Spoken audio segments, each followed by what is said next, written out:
अब हम लोग इसकी संक्रियाओं पर आ जाते हैं। वैसे तो संक्रियाएं जो है वो हम लोग पहले बच्चों को गुणा भाग ये सब तो हम बता ही दिए रहते हैं, लेकिन दशमलव की भी संक्रियाएं बच्चों को जानना चाहिए। तो एक बार थोड़ा थोड़ा क्लियर कर लेते हैं, क्योंकि बाकी सब वैसी है। सिर्फ दशमलव लगाने की जो पद्धति रहती है, जो तरीका रहता है, वो बच्चों को समझ में बिल्कुल आसानी से आना चाहिए। और जोड़ते और घटाते समय बच्चों को ध्यान रखना पड़ेगा कि दशमलव कहाँ पर रहेगा, है ना। तो एक बार संक्रियाओं पर आ जाते हैं और देखते हैं। मैं इबारती प्रश्न से ले रहा हूँ एक ठो कि अंजना ने दौड़ की प्रतियोगिता में भाग लिया है। वह हर सुबह 10.58 किलोमीटर और शाम को 9.30 किलोमीटर दौड़ने का अभ्यास करती है। वह प्रतिदिन कुल कितना दौड़ती है? तो जो सवाल है वो दिख रहा है। अंजना ने दौड़ की प्रतियोगिता में भाग लिया, है ना। वह प्रतिदिन कुल कितना दौड़ती है, क्योंकि सुबह भी दौड़ती है और शाम को भी दौड़ती है। तो जब ऐसी स्थिति आती है कि कुल कितना दौड़ती है एक दिन भर में, पूरी दिन में, तो हमको इसको यहाँ पर उसको जोड़ना है। और उसके अनुसार वो 10.58 किलोमीटर वह सुबह दौड़ती है और 9.30 किलोमीटर वह शाम को दौड़ती है। चूँकि जोड़ना है, अब यहाँ देखिए समझना है, सावधानी रखनी है कि आप जो है दशांश की जगह के नीचे में दशांश आएगा, शतांश के नीचे में शतांश आएगा, इकाई के नीचे में इकाई आएगा, जैसा हम लोग बाकी संख्याओं को भी जोड़ने घटाने में करते हैं, है ना। तो उसी आधार पर ही आपको करना है इसको भी। और दशमलव के नीचे में बिल्कुल दशमलव भी आ जाएगा, एक लाइन में दशमलव दिखना चाहिए, क्योंकि अगर इसको लिखने में आपने थोड़ा भी गड़बड़ कर दिया तो आपका जो है वो जोड़ घटाना सब गड़बड़ हो जाएगा, दशमलव भी गलत जगह में आप लगा देंगे। तो इस तरीके से उसके बाद जोड़ना तो आता ही है। 8, 5, 3, 8, 9, 0 और 9 का 9 और 1 का 1, 19.88 किलोमीटर। मतलब वो दिन भर में 19.88 किलोमीटर वो दौड़ती है पूरे दिन भर में, है ना। इस तरीके से आप बच्चों को जितना ज़्यादा से ज़्यादा चीज़ समझा सकेंगे उतना अच्छा रहेगा। इस तरीके से एक घटाने का भी है, उसको घटाने वाले को भी देख लेते हैं हम लोग। उसको भी इबारती प्रश्न को ही ले रहा हूँ, क्योंकि कोशिश करना पड़ता है बच्चे लोग को इबारती प्रश्न से ये समझ में आता भी है, आना भी चाहिए। कि हाँ, गोला फेंक प्रतियोगिता में रमेश ने 3.25 मीटर दूरी तक गोला फेंका तथा उमेश ने 2.13 मीटर दूरी तक गोला फेंका। गोला इतना बड़ा लोहे का गोला होता है जिसको फेंकना पड़ता है ना। और गेंद के समान नहीं फेंकते बनता है, क्योंकि वो भारी होता है, तो कंधे की ताकत से उसको फेंकना पड़ता है, धक्का देना पड़ता है।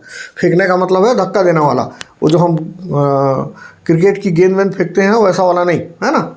रमेश ने उमेश से कितनी ज़्यादा दूरी तक गोला फेंका? जब भी तुलनात्मक बात हो जाती है कि कौन ज़्यादा फेंका, किसने कम किया, किसने ज़्यादा लिया, है ना, कौन सी संख्या ज़्यादा है, कौन सी संख्या कम है, जब ऐसी स्थिति आती है तो हमको घटाना पड़ता है। तो गोला फेंक प्रतियोगिता में, है ना, अब ये रमेश जो है 3.25 मीटर फेंक रहा है, उमेश जो है 2.13 मीटर फेंक रहा है वो, है ना। अब यहाँ क्या है, अगर आपको देखते साथ मालूम चल जाए कि कौन सा बड़ा है कौन सा छोटा है, तो ये बिल्कुल जैसा लिखा हुआ है उसी अनुसार है। और नहीं तो अगर आपने ऊपर नीचे कर लिया है तो जो बड़ी संख्या है पहले आप उसको देख लीजिए दोनों में से। जैसे यहाँ 3.25 मीटर बड़ा है तो 3.25 मीटर को आप ऊपर लिख लीजिए और फिर 2.13 मीटर को आप नीचे लिख के उसे, जैसा हम घटाना हमको आता है, हमने घटाना पहले ही सीखा हुआ है ना, छोटी कक्षाओं में, बस वैसे ही घटाना है। घटाने में कोई भी फर्क नहीं पड़ना है ना। 5 में से 3 गया तो 2, 2 में से 1 गया तो 1, और दशमलव के नीचे में फिर दशमलव लगा दीजिए, और 3 में से 2 गया तो 1, मतलब 1.12 मीटर है। हमको पूछा था रमेश ने उमेश से कितनी ज़्यादा दूरी तक गोला फेंका, तो हम लिख सकते हैं कि रमेश ने 1.12 मीटर अधिक दूरी तक गोला फेंका।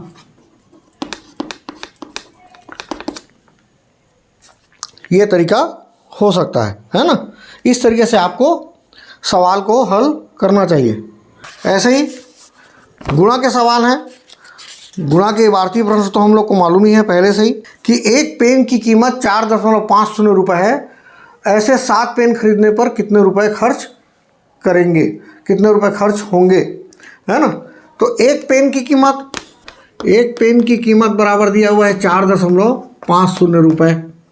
और ऐसे 7 पेन खरीदने पर तो 7 पेन की कीमत, जैसा इबारती प्रश्न में है कि किसी एक वस्तु के बारे में आपको बताया हो और अधिक वस्तु के बारे में आपसे पूछा गया होगा तो आपको हमेशा गुणा करना पड़ता है। जैसे यहाँ पर कीमत है, एक पेन की कीमत आपको बताई गई है और आपको 7 पेन की कीमत आपको ज्ञात करनी है।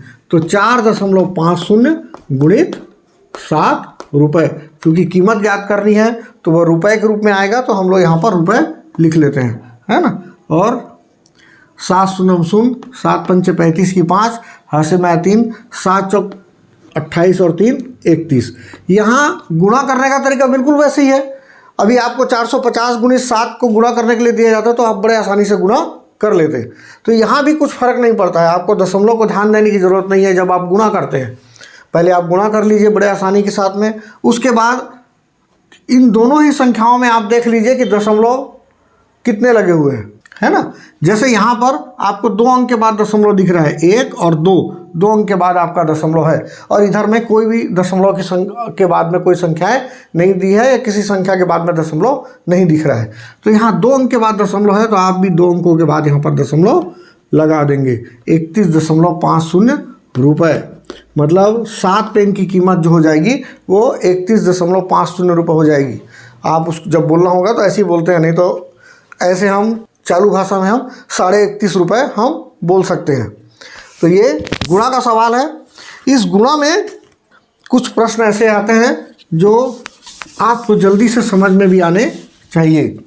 जैसे 1.246 गुणित 10 से गुणा करना सबको आता है ना। अगर हम देखेंगे तो ये सामान्यतः होता है कि हम इसको पूरा भी गुणा करते हैं कि 10 चक्के 60 का 0 हासिल में आया 6, 10 चौक 40 और 46 की 6 हासिल में आया 4, 10 दूनी 20 4 24 का 4 हासिल में आया 2, और 10 से कम 10 2 12। हम पूरा गुणा करते हैं। आप जब ऐसा देखते हैं 10 से गुणा हो रहा है तो आप देखेंगे कि संख्या में कुछ खास बदलाव नहीं आया है। जैसा यहाँ 1 2 4 6 था, यहाँ भी 1 2 4 6 आया है, लेकिन यहाँ 6 के बाद कुछ नहीं था, लेकिन 10 है और 10 में चूंकि एक शून्य है तो वो शून्य लग जाता है उसमें। जैसे हम लोग 3 का पहाड़ा पढ़ते हैं तो 3 दहाम 30 होता है, 3 गुणित 10 मतलब 30, 4 दहाम 40, 10 दहाम 100, 10 में एक तो शून्य पहले से है, 10 दहाम 100 तो एक शून्य पहले से और एक 10 वाला शून्य, दोनों मिलकर 2 शून्य मतलब 100 हो जाता है। तो इस तरीके से आपका गुणा होता है।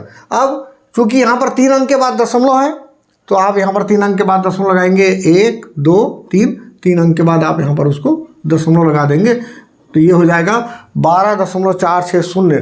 मतलब दशमलव जो है वो देखिए एक दशांश को उसने अपने तरफ हटा लिया गुणा करने से, क्योंकि 10 से गुणा हो गया है तो दशांश का की संख्या जो है उसका स्थान बदल गया।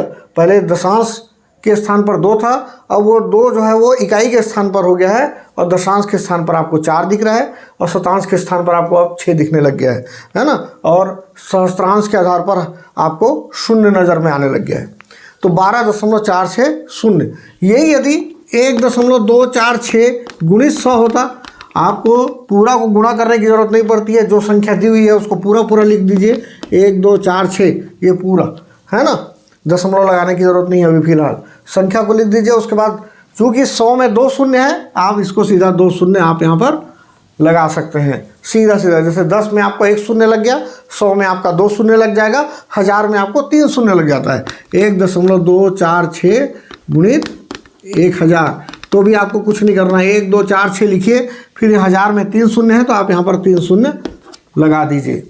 अब यहाँ पर से आपको दशमलव लगाने का ध्यान रखना है कि दशमलव आप कैसे लगाते हैं।